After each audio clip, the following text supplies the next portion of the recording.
Learning with Subrata YouTube চ্যানেলে তোমাদের সকলকে স্বাগত। প্রিয় সপ্তম শ্রেণীর ছাত্রছাত্রীরা, আজকে আমরা করব ভূগোলের রায়মানিক প্রশ্নবিদ্যা দ্বিতীয় পর্যায়ক্রমে মূল্যায়নে অর্থাৎ সেকেন্ড ইউনিট টেস্টের 3 নম্বর স্কুলটা।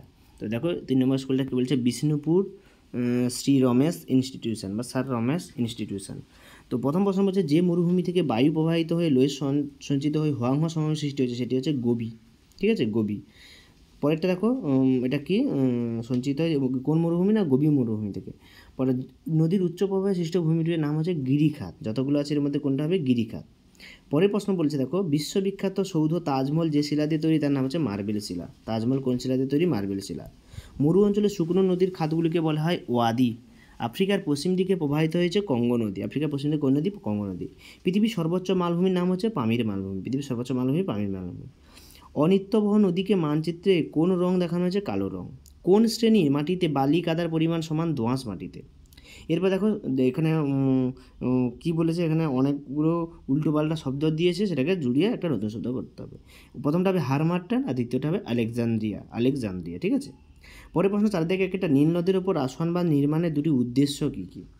তো মেন উদ্দেশ্য কী কী না, বাঁধ নির্মাণ করার কিছু না, বন্যা নিয়ন্ত্রণের জন্য, জলসেচ, জলবিদ্যুৎ উৎপাদন, পরিবহন ব্যবস্থা, পানীয় জল সরবরাহ, ভূমিক্ষয় রোধ, মাছ চাষ। তো এতগুলো যে দিয়েছে, আমাকে দুটো বলতে বলেছে। তো এখানে তোমরা বন্যা নিয়ন্ত্রণ বা জলবিদ্যুৎ উৎপাদন, জলসেচ, যে কোনো দুটো বললেই হবে। পরের প্রশ্ন বলছে, নদীর মোহনায় বদ্বীপ সৃষ্টি হওয়ার দুটি কারণ। কারণ তোমরা প্রত্যেকে জানো যে বদ্বীপ কেন সৃষ্টি হয় নদীর মোহনার, কারণ সেখানে হচ্ছে নদীর নিম্ন প্রবাহ, নদীর স্রোত খুব কম থাকে এবং নদীর উচ্চ প্রবাহ, মধ্য প্রবাহ থেকে যতগুলো নোংরা আবর্জনা সব পলি বালি কাদা নিয়ে আসে এখানেই জমা হয়। এই জন্য বদ্বীপ গঠনে সেখানে হচ্ছে অনুকূল পরিবেশ। এখানে তোমাদের 6টা পয়েন্ট বলেছে, সেখান থেকে তোমরা 2-3টে পয়েন্ট দিলেই হয়ে যাবে। পরের প্রশ্ন দেখো, 5 দাগেরটা বলছে, ভূমির ঢাল ও উচ্চতা ও ঘনত্বের ভিত্তিতে মালভূমি ও সমভূমির পার্থক্য। তো তোমরা প্রত্যেকে জানো মালভূমি মানে কি 300 মিটারের অধিক, আর সমভূমি মানে 300 মিটারের কম। মালভূমির ঢাল একটু বেশি হয়, সমভূমির ঢাল নেই বললে চলে, তাই না।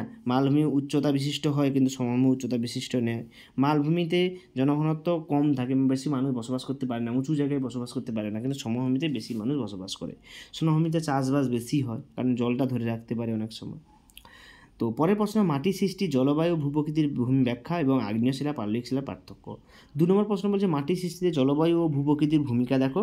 না, মাটির সৃষ্টিতে প্রথমে জলবায়ুর ভূমিকা, বৃষ্টিপাত তো লাগবে, মাটির জন্য বৃষ্টিপাত লাগবে, তাই না।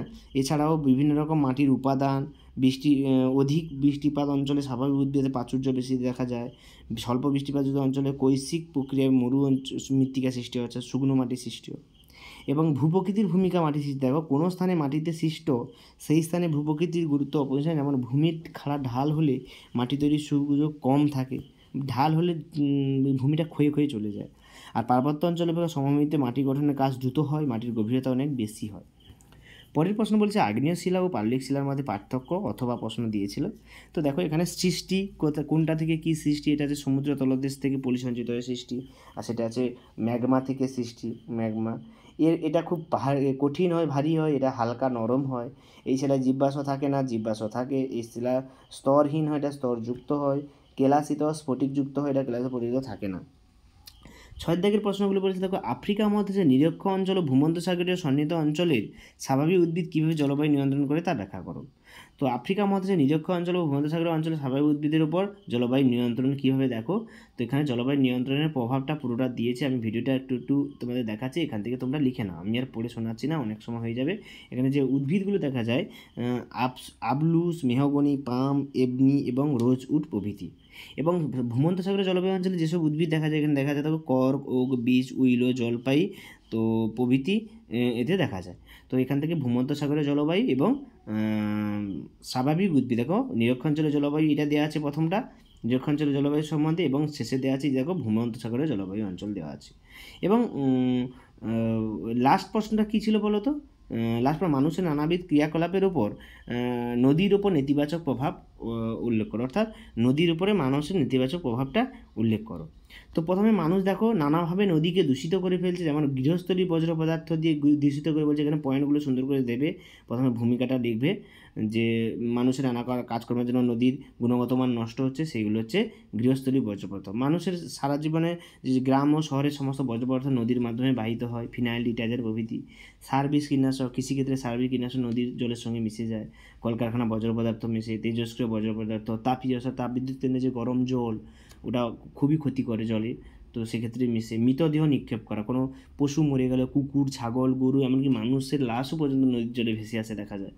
এছাড়া অ্যাসিড বৃষ্টি, যে প্রতিনিয়ত বৃষ্টি হচ্ছে, পরিবেশ দূষণের ফলে যে অ্যাসিড বৃষ্টি হচ্ছে, সেটাও ওই নদীর জলের সঙ্গে মিশে নদীর জলকে দূষিত করে দিচ্ছে।